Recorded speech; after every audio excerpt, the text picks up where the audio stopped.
What soup is on the menu, chef? So we are doing a loaded baked potato and leek soup. We've already rendered off our bacon and separated it from the bacon fat. We're about to go back into the same pot with all the nice browning in there. I am doing a smaller ratio of the full portion, so scale down the ingredients as you need depending on how much you're going to make yourself at home. Going in with shallots, cloves of garlic, leeks, onion,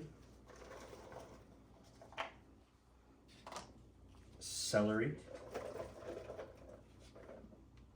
and so as you go back into the pan with your veggies, you're going to notice that a lot of the gristle on the bottom, the natural moisture from the vegetables are going to start to pick that up off the pan.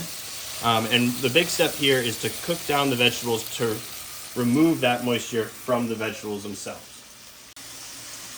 So once you've removed the moisture from the vegetables and your onions are starting to get translucent and your pan temp is high, you can go in and deglaze with chicken stock.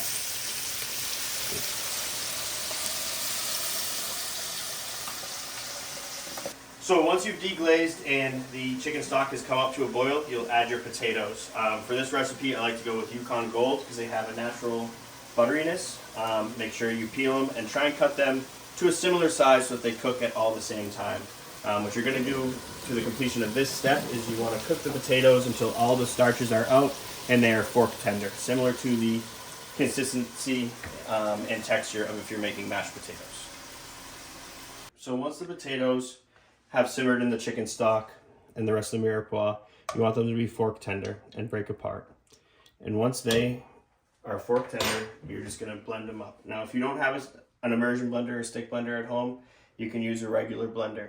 But as you're heating up warm stuff in a regular blender, make sure that you leave a gap and cover with a towel, because as you blend it up, the heat is going to rise up out of the blender, and you don't want the top to pop off and create a mess. So once everything is blended and pureed, you're going to go ahead and add heavy cream. Some people like to leave a little bit of chunks of potato in the soup for texture, so don't feel like you have to puree everything to be a fine puree. But also heavy cream is important because the fat content is what's going to allow the cheese to melt into the soup and not get grainy. If you don't have enough fat content, if you went with a skim milk or a whole milk, you might not have enough fat content for the cheese to melt in and not become grainy. So once your cream and soup mixture is up and starting to simmer, it needs to be over 180 degrees for the cheese to melt in properly. And a good way to tell that is just by the little bubbles. You'll start to see little bubbles here in the pot. And then just slowly roll in the cheese and whisk it.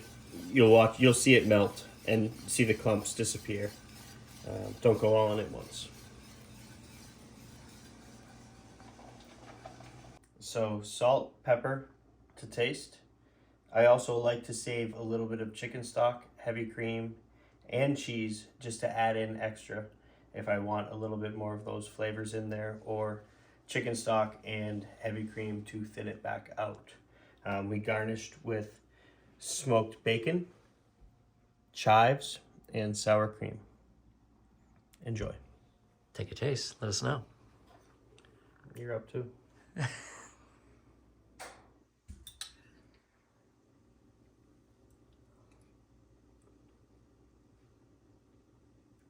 It's great.